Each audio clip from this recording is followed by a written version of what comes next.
Hi, this is Steve Melvin, Extension Educator with the University of Nebraska Lincoln Extension, and today we're talking about how to schedule irrigation with soil water data. And we're ready to start on Chapter 5, End of Season Irrigation Scheduling.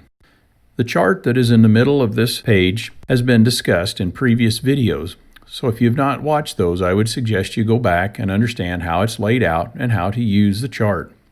So let's set up a scenario for today to take a look at late season irrigation needs. So let's say that it's August 10th. Our corn is at R4, the dough stage. Now we can allow the soil water to drain down to 40% of plant available water, and we're going to continue to use our location of central Buffalo County. You can see in the upper right-hand corner we have the readings from our watermark sensors. We will be going to 4 feet now. Again, with going to 40% of plant available water, we can go to 4 feet with soybeans or corn or other deep-rooted crops and be able to know we can use that water and not affect the yield in any way. So let's go ahead and calculate, first off, the percent of plant available water in the top 4 feet. So let's put our readings in there. The top one is 35, which is it gives us 93% of plant available water. The second one is 51%. The third one is 60%.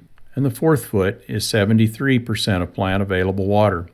Now I put those in the boxes over to the right, and we can see if we add up all 4 of those numbers, divide by 4, that we're at about 69.25% plant available water, or basically 69 or 70%, right in that range. And again, if you don't quite follow what I'm doing here, go back to the video earlier and take a look at how we calculate these numbers. So now let's calculate how much water we have remaining in our profile that we can use. So let's plot on our 68%, which is as close to the 69.25 as we have. We can see that we are 0.64 inches of plant available water below field capacity. In other words, we would have to add back in 0.64 inches to bring it up to field capacity. We also know that we can take the level down to 40% of plant available water. That would be a negative 1.2. So if we put those on our chart over to the right, we can see that if we subtract those two numbers from each other, there's about 0.56 inches of water per foot on average left in the top 4 feet. So if we multiply that times 4, we can see that in that profile we have 2.24 inches of water remaining that we can use before we would expect to have any yield loss. This is a chart that shows the approximate amount of water for each growth stage for different crops in Nebraska, and it also works pretty well for the surrounding area. And the corn at this stage will use about 0.22 inches of water per day.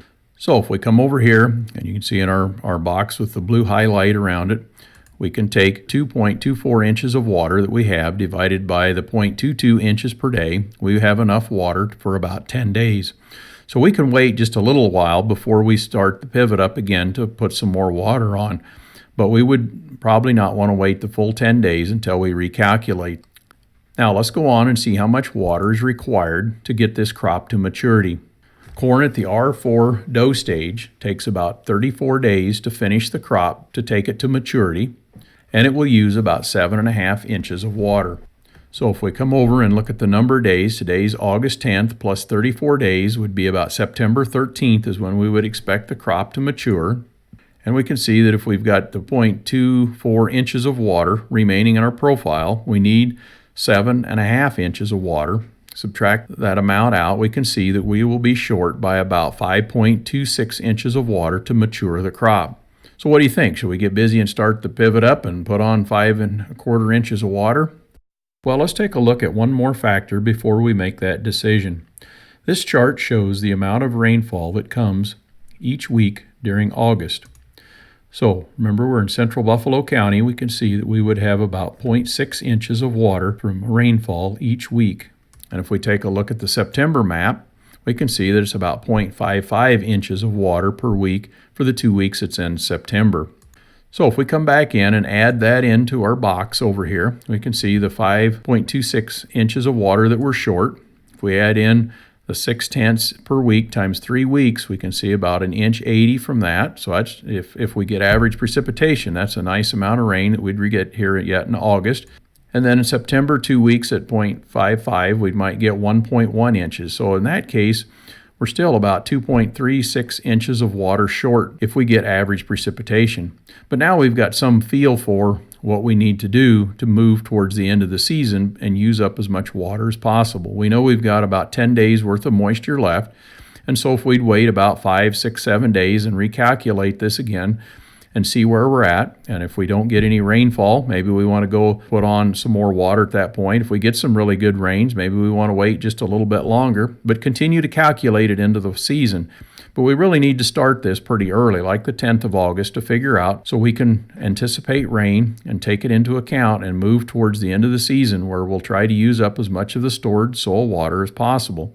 We want to do this certainly because profile will get refilled with off-season precipitation and save the energy and also leave the water in the aquifer. So if you're interested in using any of these charts, the first one is in Irrigation Scheduling Strategies when using soil water data. That's a UNL Extension publication, EC 3036. And the second chart is in Predicting the Last Irrigation of the Season, which is another UNL Extension publication, is G1871. Well, this completes the series, and Chapter 5, as well as a series on irrigation scheduling using soil water data.